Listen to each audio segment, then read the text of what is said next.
it's hopeless when you think that you lost. Oh, I will take your hand and we'll rise up from the dust. Oh. अभी हाल ही में वाणिज्यकर विभाग के सचिव के द्वारा सभी विभागों के विभागाध्यक्ष को इस आशय का पत्र दिया गया कि विभागों द्वारा जिन संवेदकों या वेंडर से कार्य लिया जाता है और उनका भुगतान किया जाता है, विभाग की यह जवाबदेही बनती है कि यह देख ले कि जिस वेंडर को या जिस संवेदक को वो भुगतान कर रहे हो, वह संवेदक या वेंडर वाणिज्यकर का रिटर्न फाइल कर रहा है कि नहीं, अर्थात जीएसटी के अंदर जीएसटी रिटर्न फाइल कर रहा है कि नहीं, यह देखने के उपरांत ही भुगतान किया जाए। ऐसी स्थिति में लगभग सभी विभागों के विभागाध्यक्ष ने अपने अधीन सभी कार्यालयों को इस आशय के पत्र निर्गत किए, जिसमें स्पष्टतया निर्देश है कि किसी भी वेंडर या संवेदक को भुगतान करने से पहले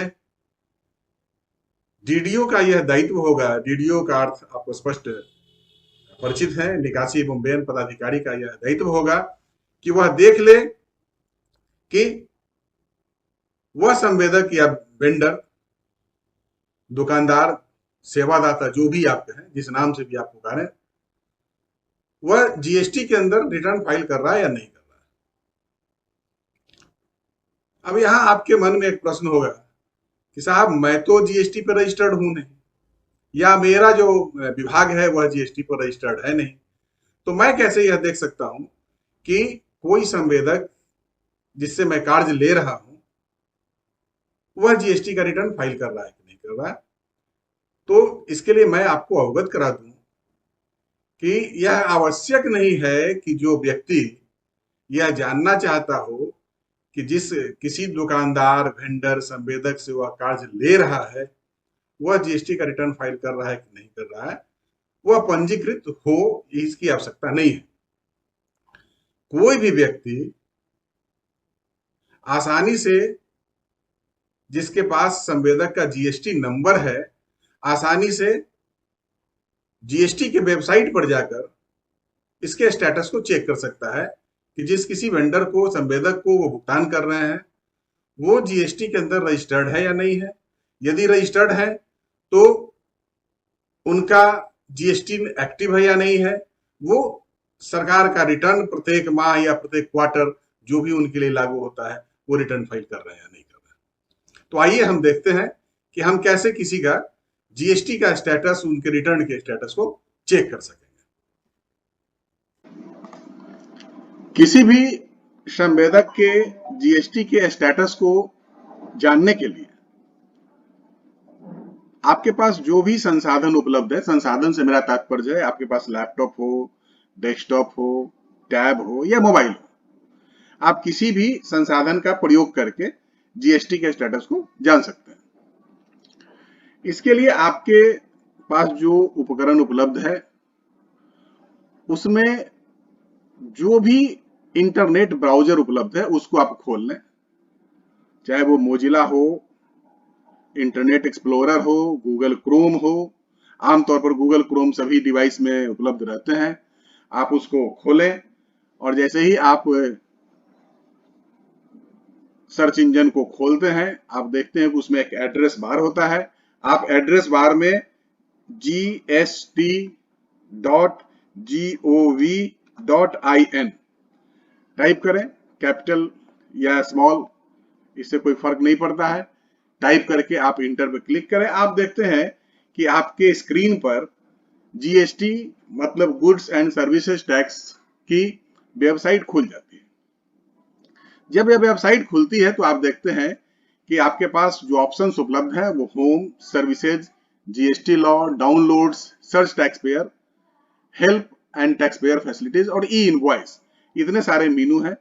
आपको चुनना है सर्च टैक्स पेयर का ऑप्शन। आप सर्च टैक्स पेयर के ऑप्शन पे जाएं, क्लिक करें तो आप देखते हैं पुनः नीचे में मेनू की एक लिस्ट खुलती है जिसमें search by GST UIN, search by PAN, search temporary ID, search composition tax pair.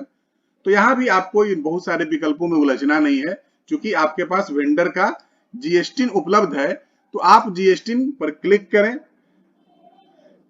अब जो आपके पास स्क्रीन पर डिस्प्ले होता है, तो आप देखते हैं कि इसमें search tax payer GST UIN of the tax payer का ऑप्शन देखिए, एक नीचे में बॉक्स खुलता है। इस बॉक्स में आप जिस किसी भी वेंडर का जीएसटी चेक करना चाहते हैं उनका जीएसटी डालें।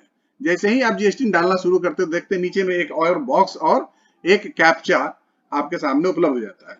तो आप सबसे पहले कैपिटल लेटर में संबंधित वेंडर के जीएसटी को टाइप करें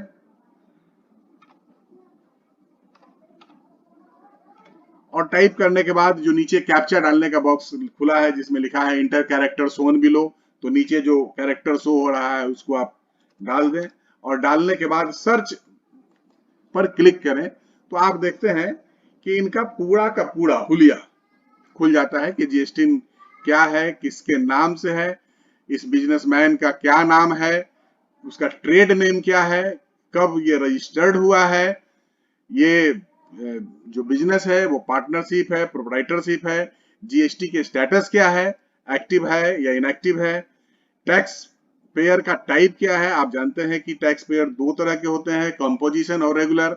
तो यहाँ हम देख रहे हैं कि जिस टैक्स पेयर को हम सर्च कर रहे हैं उनका जो है रेगुलर में रजिस्टर्ड है। ये किस सर्किल के अंदर में रजिस्टर्ड है, मतलब जीएसटी का कौन सा सर्किल है जिसमें रजिस्टर्ड है। उसके बाद इस बिजनेसमैन का एड्रेस क्या है, जिस फर्म को आप देख रहे हैं उनका एड्रेस क्या है। यहाँ एक ऑप्शन और होता है कि आप इनका कोई एडिशनल ट्रेड नेम है या नहीं है, तो आप इसको भी सर्च करके देख सकते हैं। इस पर आप क्लिक करेंगे तो मिल गया कि एडिशनल ट्रेड नेम वो नहीं है इनका, अगर होता तो दिखता। ये इनका बिजनेस कैसा है, तो ये यहाँ दिख रहा है कि ये मैन्युफैक्चरर है, मतलब उत्पादन करने वाले हैं। क्या उत्पादन करने वाले हैं, इसकी पूरी लिस्ट नीचे में आ जाती है कि ये क्या क्या उत्पादन करने के लिए इन्होंने रजिस्टर करा रखा है अपने फर्म को। अब जाहिर सी बात है कि जिसका इन्होंने रजिस्टर करा रखा है सेल करने के लिए या उत्पादन करने के लिए या सर्विस के लिए, उसी चीज का सेल एंड सर्विस कर सकते हैं। तो यहाँ भी आप देख सकते हैं कि हम जिससे जो सामान लेने जा रहे हैं उसके लिए वो अधिकृत है या नहीं है। अब इनका रिटर्न फाइलिंग स्टेटस देखने के लिए आप यहाँ शो फाइलिंग टेबल पर क्लिक करेंगे। जैसे ही आप शो फाइलिंग टेबल पर क्लिक करते हैं तो नीचे में पूरा का पूरा डिटेल इनका खुल जाता है और आप यहाँ देखते हैं कि जिस महानुभाव का, जिस संवेदक का हम जीएसटी चेक कर रहे थे, इन्होंने अगस्त तक का रिटर्न फाइल कर रखा है। 22/9 को इन्होंने फाइल किया हुआ है। तो हम आज 5 अक्टूबर को हम इनका चेक कर रहे थे और इन्होंने 22 सितंबर को अगस्त तक का फाइल कर रखा हुआ है। तो इनका अद्यतन है, क्योंकि जो डिडक्टर्स होते हैं उनके लिए 10 तारीख तक रिटर्न फाइलिंग का डेट है और जो टैक्स पेयर है उनके लिए 20 तारीख तक का ये डेट होता है कि वो अपना रिटर्न फाइल कर सकते हैं।